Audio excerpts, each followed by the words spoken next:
So in this video, I'll be giving you a detailed analysis of the latest statistics, trends and factors that are currently influencing the UK housing market. So to find out more, stay tuned.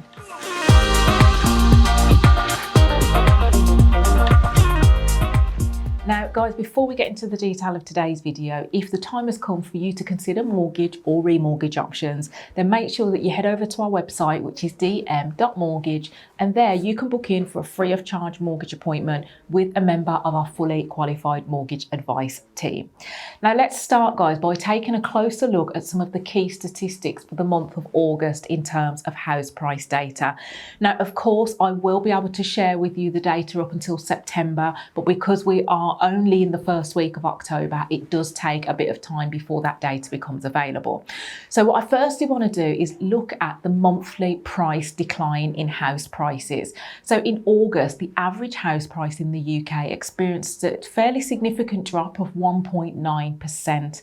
Now, this is the most substantial monthly decrease since November 2022. Now, when we look at annual decreases in house prices, on an annual basis, property prices have decreased since the start of the year, going up until the end of August, by minus 4.6%. Now, this is in contrast to the minus 2.5% decline that we saw in July. Now, it's important to note that these numbers are relative to the record high property prices that we saw during the previous summer. Now, when we look at the current average house price in the UK, again, as of August 2023, the typical UK home is priced at £279,569. So that is the average house price in the UK. Now, this again represents a decrease of approximately £14,000 over the past year. So effectively, house prices have been brought back to early 2022 levels. Now, yes, house prices have reduced on the whole, so now could be a good time to pick up a well-priced property, absolutely. But it's also worth us noting that despite recent declines in house prices, the average house price in the UK is still approximately £40,000 higher than before the COVID-19 pandemic. So, and again, there's many factors at play here. As we all know, inflation is still way higher than it should be. So even though property prices have decreased fairly significantly, when we look over the last 3 years, since 2020, house prices on the whole are still quite a lot higher than they were before the pandemic. Now, of course, guys, yes, property prices have decreased recently. Based on those figures and statistics that I've just pointed out to you. But it's also important to note that obviously one of the key factors behind that and key drivers behind that is the fact that interest rates have gone up. And that's typically the trend that you tend to see when rates do go up. Property prices often, it does tend to dampen the property market in that respect, which is one of the motivating factors why the Bank of England have been putting interest rates up. But it's also important to note that this has been a particularly fairly positive situation for first-time buyers.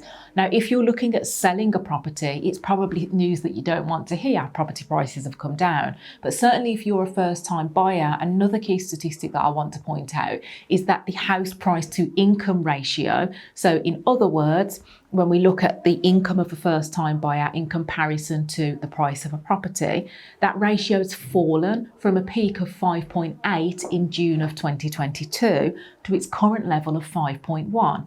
Now, what this means is that the affordability is more favourable for first-time buyers, making it more accessible for people to enter the property market compared to this time last year. So I appreciate there are still challenges there for first-time buyers. Yes, rates are not what you would have gotten a year ago, but when we're solely looking at the house price to income ratio, that is looking much more positive compared to last summer as of today. So there is a bit of positive news if you are a first-time buyer. Now what I want to do is focus on specific regions. So if we look at the south of England and Wales, those two regions are the regions in the last year that have seen the most substantial decrease in property prices. So the southeast have seen over the last year -5% decrease in property prices, and Wales have seen a -4.7% decline over the past year in terms of property prices. Now, if we look at Northern Ireland, property prices fell by only 1.5% annually when we look at August's figures. And Scotland, you've got a -0.6 decrease in property prices over the year. Now, London, I'm sure it comes as no surprise to any of you, still remains the most expensive place to buy a home in the UK, and London's seen a 4.1% decrease in property prices over the last year. Now, this decrease in monetary terms works out to £22,777, so that makes it the largest fall in terms of cash value. Now, some of the factors that are impacting property prices, of course, higher interest rates. So the recent increases in interest rates across the year is beginning to have a tangible effect on the housing market. Now, again, if you've been watching the news over the last few weeks, rates have been starting to very marginally come down, and there are now some lenders that are offering rates below 5%. So it's definitely heading in the right direction. However, interest rates today are obviously still quite a lot higher than they would have been, say, 18 months ago. And that affects buyer demand and is contributing to the property price declines. Now, you've also got to take into account that there is a lag effect. So what I mean by that is that when interest rates increase, the price of property doesn't just start to decrease straight away. So the current price declines could be a reflection of higher mortgage costs that are now starting to flow through to affect the house prices. Because again, if rates went up 3 months ago, that doesn't necessarily mean property prices would drop straight away. But the good news is, in my opinion, for first-time buyers is that home ownership is more affordable in terms of the average income to house value ratio. I think that that's a really positive advancement. So yes, interest rates, I've done a video on this topic. Will interest rates go back to 1% and 2%? I think if you were holding out for that, you'd be holding out for an incredibly long time.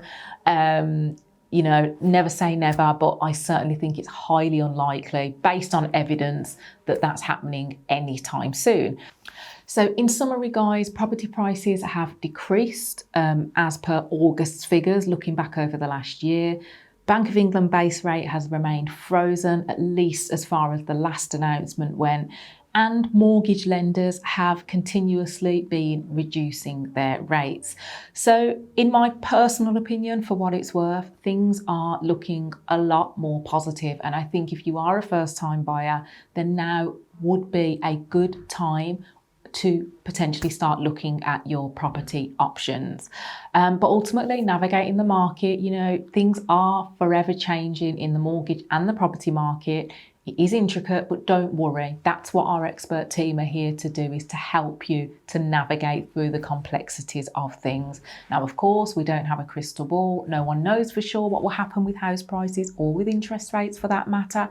And if anyone tries to tell you that they do, then they're lying. But ultimately, what we can do is look at all of the facts and then draw our own conclusions and do what works best for us and our individual situation, because the right guidance makes all the difference when you're looking at purchasing a property.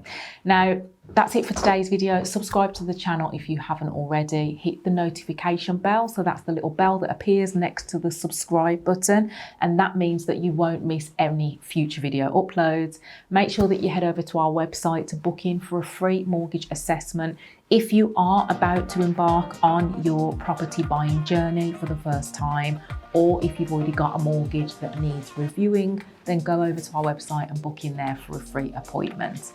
And that's it for today's video, so I'll look forward to seeing you in the next one.